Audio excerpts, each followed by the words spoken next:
भवानीखेड़ा के कांग्रेस प्रत्याशी प्रदीप नरवाल के लिए कांग्रेस महासचिव प्रियंका गांधी आज भवानीखेड़ा पहुंची थी। उन्होंने जनता को संबोधित किया। वहीं उन्होंने कहा कि प्रदीप नरवाल को ज़्यादा से ज़्यादा वोटों से विजयी बनाए। वहीं दीपेंद्र हुड्डा भी इस कार्यक्रम के अंदर पहुंचे थे। दिखाते हैं आपको किस प्रकार से प्रियंका गांधी और दीपेंद्र हुड्डा ने लोगों को संबोधित किया।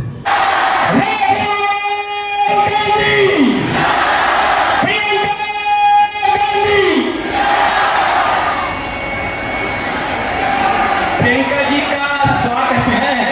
और जब तक दीपेंद्र जी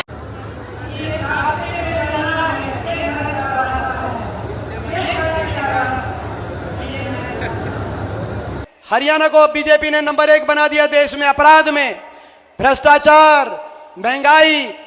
आज विकास की पटरी से हरियाणा को उतारने वाली ये सरकार, 750 किसानों की जान की कुर्बानी लेने वाली बीजेपी ये सरकार, हमारी बेटियों को दिल्ली की सड़कों पर घसीटवाने वाली बीजेपी की ये सरकार, बाबा साहब भीमराव अंबेडकर जी के संविधान की हत्यारी ये भाजपा की सरकार, गरीब आदमी की सारी स्कीम्स को हरियाणा में बंद करने वाली बीजेपी की ये सरकार, आज हर घर को परेशानी में डालने वाली बीजेपी की ये सरकार।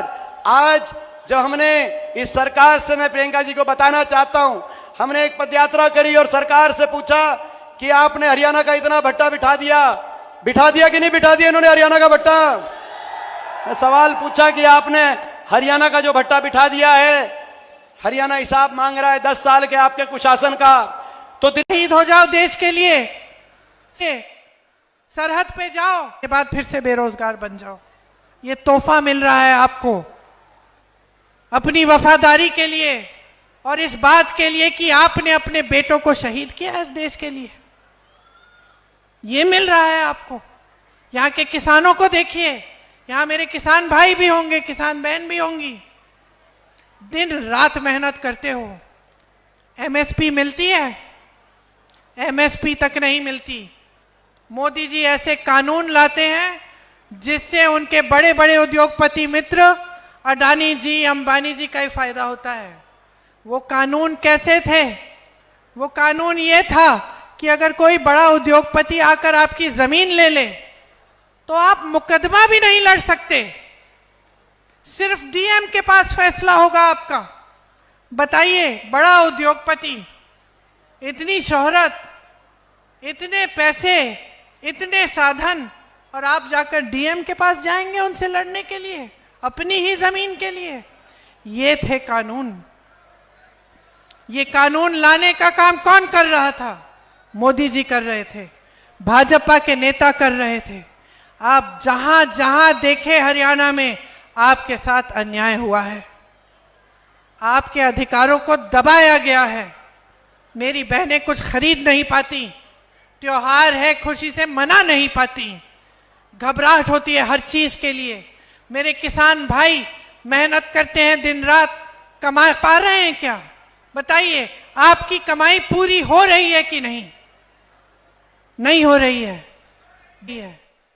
10 सालों से इनकी सरकार, कमाई किसी की पूरी नहीं हो रही है। किसानों की नहीं हो रही है, छोटे दुकानदारों की नहीं हो रही है, नौजवान तो कमा ही नहीं पा रहे, नौकरी ही नहीं मिल रही है। बहनों और भाइयों, यहां पे आपकी तमाम समस्याएं हैं। आप चाहते हैं कि आपको उपमंडल का दर्जा मिले, कि यहाँ की जो सुंदर नहर है इसमें से इसका जो पानी का टाइम है ये बढ़े, ताकि आप अपनी सिंचाई करा सके खेतों की अच्छी तरह से। लेकिन कुछ नहीं हो रहा है आपके लिए। यहाँ पे सिर्फ परेशानियां ही बढ़ती जा रही हैं। भाजपा ऐसी स्कीम लाती है जिसमें फैमिली का आईडी कार्ड है। अब मैं मिली थी कुछ परिवारों से, कह रहे थे सबका नाम लिखना है आईडी में, और लिखते लिखते एक छोटी सी गलती हो गई तो उसको बदल नहीं सकते, फिर कहते हैं ये काम ही नहीं करेगा। और दूसरा, परिवार में जितने भी सदस्य हैं सारे सदस्यों के नाम लिखने हैं, आमदनी लिखनी है। कई ऐसे परिवार हैं जिसमें मान लो महिला नौकरी नहीं कर रही है, उसकी आमदनी नहीं है, उसके लिए 10,000 रुपए लिख दिए और जोड़ के पूरे परिवार की आमदनी बढ़ा दी।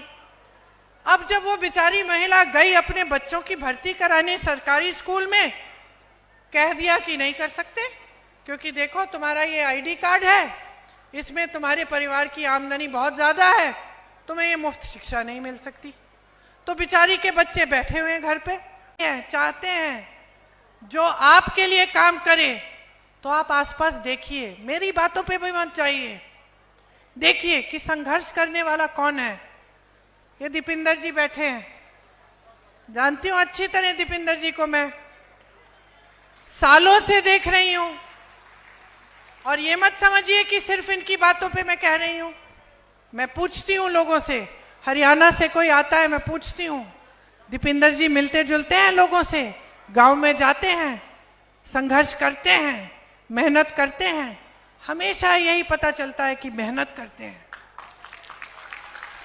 कि इनका घर इनके दरवाजे आपके लिए 24 घंटे खुले रहते हैं। ये प्रदीप नरवाल जी हैं, प्रदीप नरवाल जी हैं, मेरे साथ बहुत काम किया है यूपी में, और देखिए जो मेरे साथ काम करता है वो 24 घंटे काम करता है, मैं नींद सोने ही नहीं देती, 3 बजे तक 4 बजे तक काम करते हैं, फिर से 7 बजे सुबह उठो चलो काम पे, सारे बैठे हुए हैं, सब जानते हैं, आपको बताएंगे। तो मेहनती लड़का है, संघर्ष किया है इसने भी, साधारण परिवार का लड़का है। हाँ, आपको नया नया लगता होगा, लेकिन आपके हर गली में आएगा, मैं जानती हूं इस चुनाव के दौरान भी आया होगा, गांव गांव तक पहुंचा होगा।